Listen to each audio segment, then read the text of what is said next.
Hola a todos. Para los que no me conocen, mi nombre es Ángel Enrique Ramos y les doy la bienvenida a otro video de la serie Aprenda redes desde cero. Vamos a continuar con el capítulo 4, titulado Medios y cableado. En el video de hoy hablaremos sobre los medios de cobre.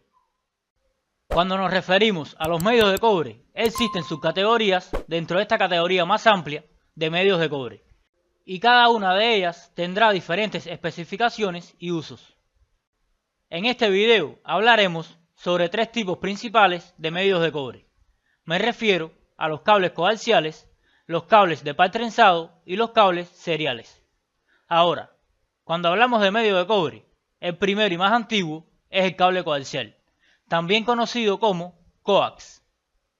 Este tipo de cable tendrá un conductor interior aislado o cable central, que pasará nuestros datos a través de él. Este conductor interior también se conoce como núcleo central. También tenemos un blindaje de metal trenzado para ayudar a protegerlo de cualquier fuga de transmisión de datos que provenga desde el interior del cable hacia afuera. Y además también brinda protección desde el exterior hacia adentro contra interferencias electromagnéticas. También tenemos una cubierta de plástico en el exterior, un blindaje metálico y un aislante. Y dentro de este aislante tenemos ese núcleo central, que es por donde pasarán todos los datos. Ahora, ¿dónde se pueden encontrar cables coaxiales en las redes modernas? Bueno, en realidad hay dos lugares principales. Primero, tendremos RG6, que comúnmente usan sus compañías de cable local para conectar su servicio a su hogar. Esta es una versión muy gruesa de un cable coaxial. Una vez que ingresa a su hogar, usarán lo que se conoce como RG59, y este transmitirá video compuesto entre dos dispositivos cercanos, o conectará una toma de pared a un módem por cable. Si tienen televisión por cable o satélite en su casa, probablemente estén utilizando cables RG59, que van desde el decodificador de cable o satélite hasta su televisor o hasta la toma de la pared. Ahora bien, ¿cómo se conecta el cable coaxial a su dispositivo? Bueno, hay dos tipos de conectores comúnmente utilizados cuando se trata de cables coaxiales. Estos se conocen como conector tipo F y conector BNC. La mayoría de los cables coaxiales de hoy en día tendrán un conector tipo F. Se trata básicamente de un tipo de conector de rosca que se conecta a la caja de cable o al enchufe de pared.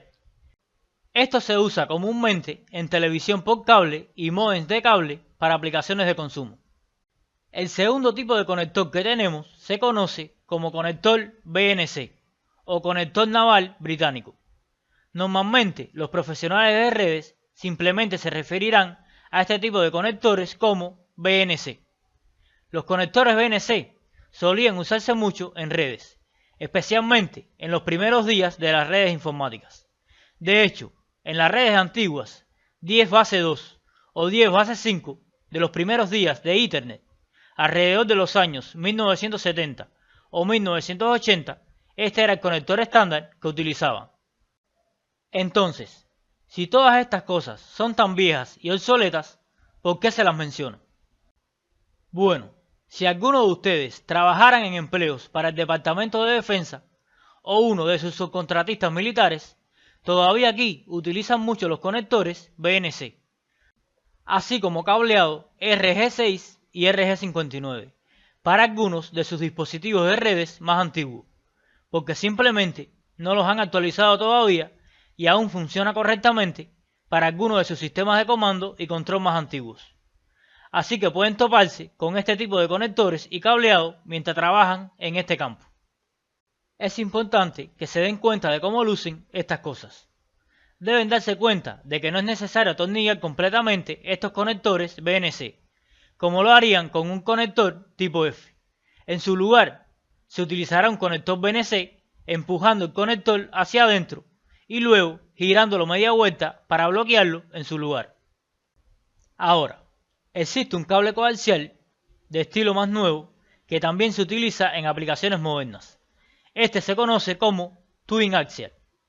Un cable twin axial es similar a un cable coaxial, pero en lugar de tener un solo conductor, habrán dos conductores internos para transportar datos. Este tipo de cables se utilizan para conexiones de alta velocidad y alcance muy corto entre dispositivos. Por ejemplo, existen casos en que se utilizan cables de fibra óptica para conectar dos conmutadores que estén separados a menos de 7 metros. Ahora, si deciden utilizar un cable twin axial para esto, pueden evitar el uso de cables de fibra óptica y les ahorrará un poco de dinero si sus dispositivos de redes admitieran este tipo de conexión. Con este tipo de cable podrán obtener velocidades de hasta 10 gigabits por segundo y utiliza mucho menos energía que los cables de cobre tradicionales para alcanzar este nivel de velocidad. Dicho esto, personalmente nunca he utilizado este tipo de cables.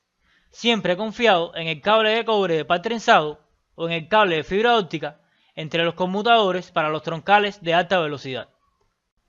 El segundo tipo de cable de cobre con el que pueden encontrarse se conoce como cable serie.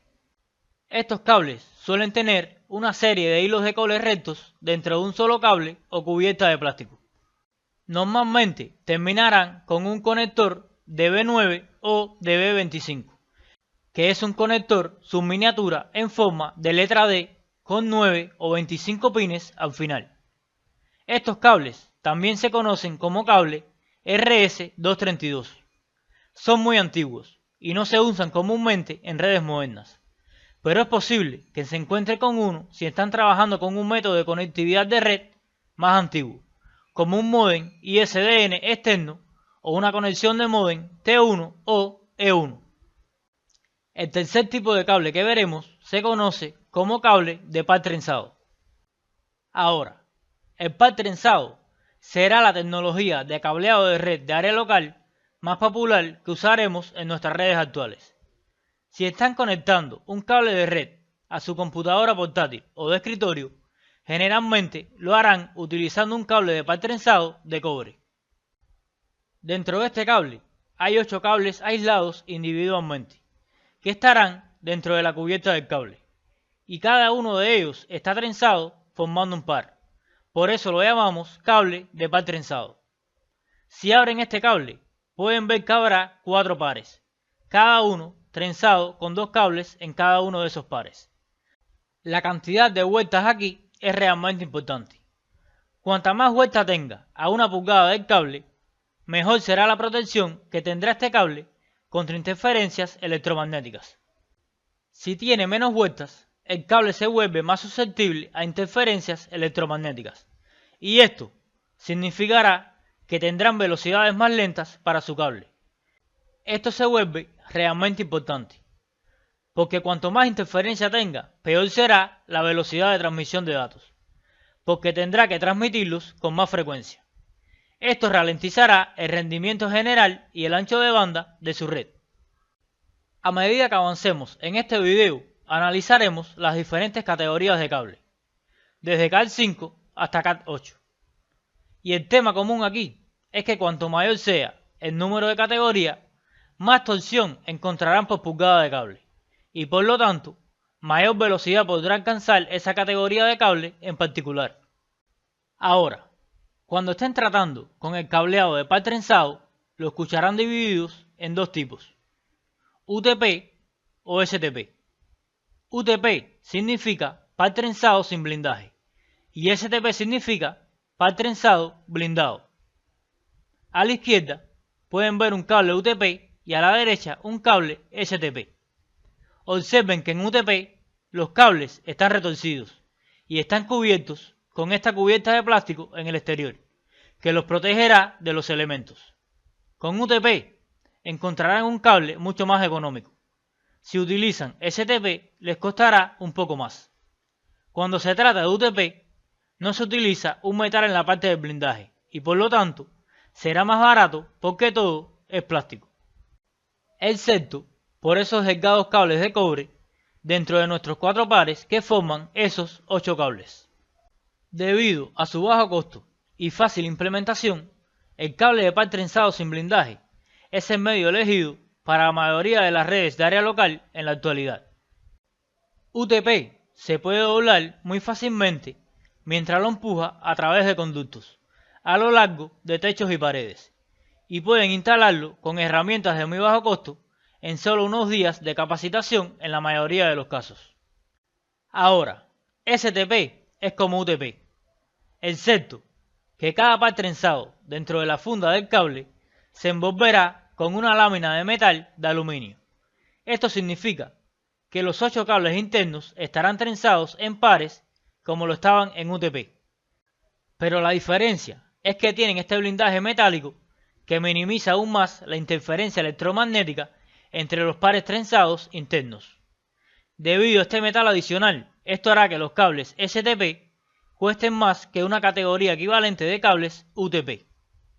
Aparte de esto, STP y UTP funcionan más o menos igual, con la excepción de que la interferencia electromagnética será menor con STP. Tanto STP como UTP tienen la misma cantidad de limitaciones de distancia. Cualquiera de ellos puede recorrer unos 100 metros, y ambos utilizan el mismo tipo de conectores en cada extremo, y los cables en el interior son exactamente iguales, con la excepción del blindaje metálico que los envuelve en el caso de STP. Ahora, hablando de conectores, hablemos de los dos tipos de conectores que se utilizan con el cableado de par trenzado. Estos son RJ45 y RJ11. Actualmente, RJ45 es el conector más utilizado en nuestras redes. El conector RJ45 es un conector de plástico de 8 clavijas y parece una versión más gruesa de un conector de teléfono fijo tradicional. Los conectores RJ45 se utilizan todo el tiempo en redes basadas en Internet, incluidas aquellas con cables Cat5, Cat6, Cat7 y Cat8. Si están utilizando un conector con cable Cat5, solo tendrán que utilizar 4 de los 8 pines. Los otros 4 están reservados para uso futuro, pero se pueden usar para otras aplicaciones, como por ejemplo la alimentación a través de Ethernet. Desde que pasamos a Gigabit Ethernet con 1000 bases T y superiores, los 4 pares y sus 8 pines se utilizarán para la transferencia de datos. Hablaremos más sobre las diferentes categorías y velocidades en un momento. El segundo tipo de conector que utilizamos con los cables de par trenzado se conoce como RJ11. Este es un conector de 6 pines, y cuando se utiliza este tipo de conector, solo se usarán 2 de esos pines. Por lo general, encontrará esto en los sistemas telefónicos para conectar su teléfono a un conector de línea fija. Si están utilizando un módem DSL para su conectividad a Internet o brindando servicios de voz sobre IP a través de un adaptador de teléfono analógico, es posible que se encuentren con un RJ11. Pero por lo demás no son muy comunes dentro de nuestras redes de área local. Al crear una de estas líneas telefónicas, simplemente pueden usar cableado Cat5 o similar, y luego conectar un conector RJ11 en el extremo en lugar de un RJ45. Pero como ya les dije, en la mayoría de las redes usarán un conector RJ45 al final del cable de par trenzado, sin blindaje o con blindaje. Ahora, puede que se pregunten, ¿sigo diciendo RJ45 o RJ11? Pero, ¿qué significa RJ? Bueno, RJ significa clavija o enchufe registrado. Básicamente, son interfaces de redes de telecomunicaciones estandarizadas, que se utilizan para transportar voz y datos, y especifican los estándares que debe cumplir el dispositivo para conectarse a la red telefónica o de datos. Existen muchas variantes diferentes, pero el RJ11 se usa para redes telefónicas y el RJ45 se usa para redes de datos, como los dos más populares que existen. Muy bien, ahora hablemos sobre ancho de banda y rendimiento. El ancho de banda es la medida teórica de la cantidad de datos que se puede transferir desde un origen a su destino. Por otro lado, el rendimiento es la medida real de la cantidad de datos que se transfieren con éxito desde un origen a su destino. Observen que estos términos están muy relacionados. y a menudo escucharán a las personas usarlos indistintamente cuando trabajen en el campo. Pero técnicamente aquí hay una sutil diferencia. Mientras hablamos de los diferentes cables y categorías, hablaremos de ellos en términos de ancho de banda, que es su medida teórica de la cantidad de datos que se puede transferir desde el origen al destino, a diferencia de lo que pueden ver en sus propias redes en condiciones del mundo real, que sería el rendimiento. Para muchos exámenes de certificación necesitan conocer varias categorías de cableado de par trenzado, como CAT3, CAT5, CAT5E, CAT6, CAT6A, CAT7 y CAT8. Para cada tipo de cable necesitan saber su número de categoría, su estándar Ethernet, el ancho de banda o velocidad de transmisión que utiliza y la distancia máxima que puede operar. Ahora, cuando mencione un estándar Ethernet, esta será una designación dada a una categoría particular y les permitirá comprender muy fácilmente el ancho de banda y el tipo de cable que se utilizará. Por ejemplo, con solo mirar ese número estándar, pueden saber si es cobre o fibra. Entonces, comencemos con CAT3. Primero, tenemos 10 base-T, que es nuestro primer tipo de cable Ethernet, que funcionaba con cable de par trenzado, y comenzó a utilizarse en la década de 1980, y se hizo popular a lo largo de los años 80 y 90. La velocidad máxima de un cable CAT3, conocido como 10 base-T, es de 10 megabits por segundo, y al igual que la mayoría de los cables de par trenzado, CAT3 solo puede alcanzar una distancia de 100 metros. Observen que el estándar aquí se escribe con un número, la palabra base y luego una letra, en este caso la letra T.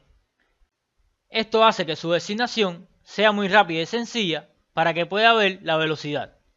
El número 10 representa 10 megabits por segundo y la letra T representa el tipo de cable que utiliza. En este caso, un cable de par trenzado. Para todos los cables de par trenzado, verán que hay base-T o base-TX. Cuando lleguemos a los cables de fibra óptica en el próximo video, verán que usarán esa notación base, pero tendrán letras diferentes al final. Y esas letras cambiarán según el tipo de fibra que se utilice, ya sea monomodo o multimodo. Entonces, cuando hablamos de una red CAT3 o 10 base-T, recuerden que originalmente era la red Ethernet, y es la más lenta que cubriremos. A continuación tenemos CAT5 con 100 base-TX, que se denominó Fast Ethernet. Fast Ethernet funciona a 100 megabits por segundo, por lo que se llama red 100 base-TX. Ahora, TX aquí significa par trenzado Fast Ethernet, y es la única red de par trenzado que usa algo distinto a una T en la notación base.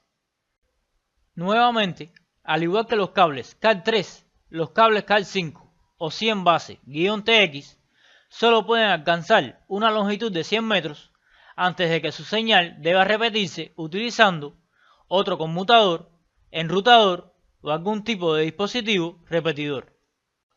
A continuación tenemos CAT5E, conocido como mid base-T. Una red mid base-T o Gigabit Ethernet va a funcionar a 1000 megabits por segundo, lo que también se conoce como 1 gigabit por segundo. Una vez más, la distancia aquí está limitada a solo 100 metros. Luego tenemos CAT6, que puede operar mid base-T o 10G base-T. Si va a utilizar CAT6 con una red mid base-T, puede operar a 1000 megabits por segundo o 1 gigabit por segundo, tal como lo hacía el CAT5E, y llega hasta los 100 metros de longitud. Ahora, CAT6 también puede ir más rápido y puede alcanzar hasta 10 gigabits por segundo, utilizando una red 10G base-T. Pero cuando utilizan esta velocidad más alta, solo pueden recorrer 55 metros en lugar de 100 metros. A continuación tenemos Cat6a, que fue una mejora con respecto a Cat6. Cat6a les permitirá operar redes 10G base-T a 10 GB por segundo hasta los 100 metros de longitud. A continuación tenemos Cat7, que también operará con 10G base-T, brindándoles esos 10 GB por segundo completos a una distancia de hasta 100 metros. Por extraño que parezca, Cat7 en realidad se lanzó varios años antes que Cat6a, pero podía usar un conector de estilo RJ45 tradicional o un conector conocido como Tera. Por lo tanto, podía alcanzar velocidades de 10 gigabits en los 100 metros, mucho antes de que Cat6 pudiera modificarse al nuevo estándar Cat6a. Por lo tanto, deben recordar que tanto Cat6a como Cat7 se consideran redes 10G base-T y pueden operar a un máximo de 100 metros a una velocidad de 10 gigabits por segundo. Finalmente tenemos Cat8, que puede operar redes 40G base-T y es capaz de proporcionar 40 gigabits por segundo, pero solo hasta 30 metros. Ahora que hemos hablado sobre los diferentes tipos de cables, necesitamos hablar sobre cómo conectar estos cables en los conectores, para permitirnos realizar las conexiones a nuestros dispositivos. Veamos primero los cables directos. Un cable directo también se conoce como cable de conexión. Este tipo de cable contiene la misma configuración de pines en ambos extremos del cable. Esta es la razón por la que se conoce como cable directo, porque el pin número 1 de un lado pasa directamente a través del cable al pin número 1 del otro lado del cable, y así con todos los demás pines. Cuando hacemos los cables, encontrarán que hay una configuración de pines estándar conocidas como estándar 568A y 568B. El estándar 568B es el preferido para el cableado de una red LAN, así que en la mayoría de los casos se utilizará el estándar 568B en ambos extremos para este tipo de cable. Ahora, ¿cómo se ve esto? Bueno, si contamos los pines del 1 al 8, vamos a tener un esquema de colores blanco-naranja, naranja, blanco-verde, azul, blanco-azul, verde, blanco-marrón, marrón. Esto irá del pin número 1 al pin número 8. Así que ambos extremos de nuestro cable coincidirán con el esquema de colores y se creará un cable de conexión directa. Este tipo de cables se utilizan para conectar un DTE a un DCE. Ahora, ¿qué es un DTE y un DCE?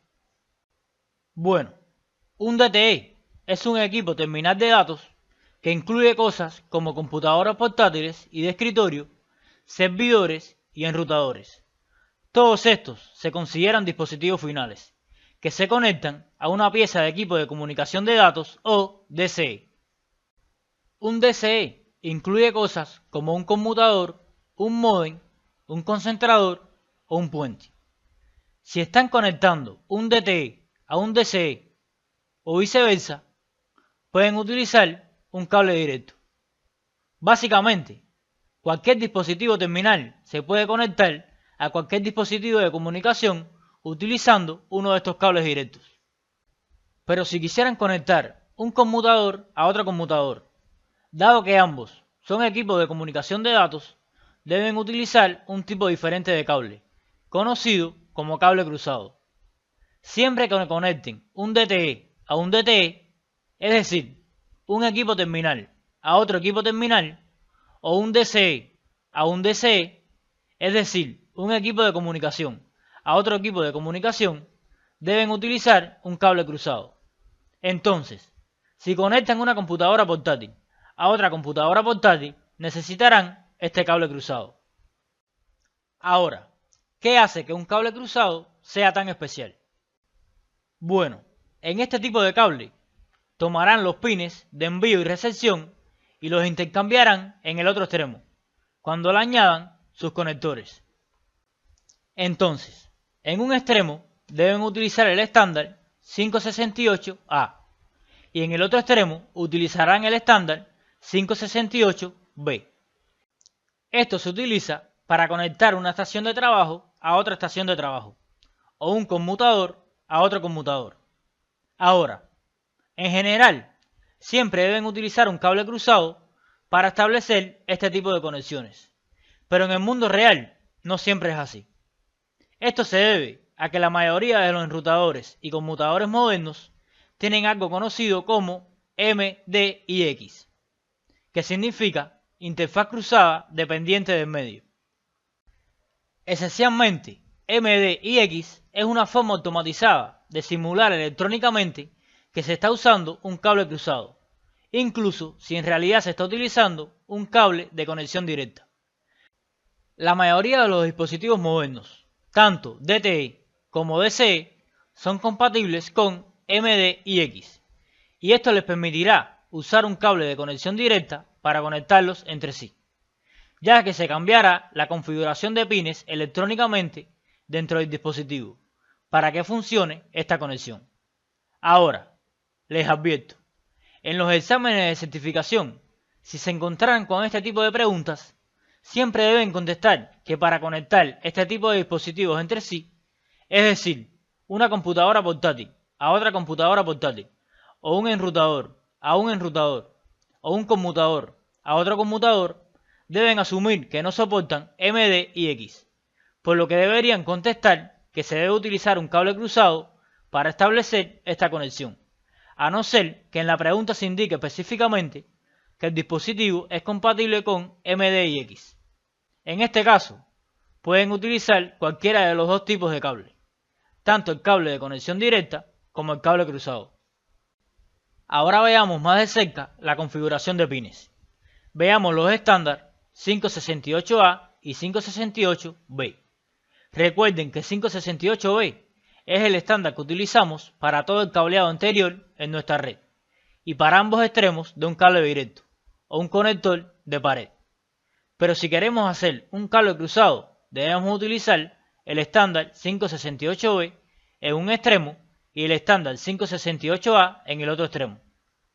Cuando hagan esto, comenzarán con el estándar 568B en un extremo y luego intercambiarán los pines 1, 2, 3 y 6 en el otro extremo del cable, para tener nuestros pines de transmisión y recepción intercambiados cuando creamos este tipo de cable cruzado.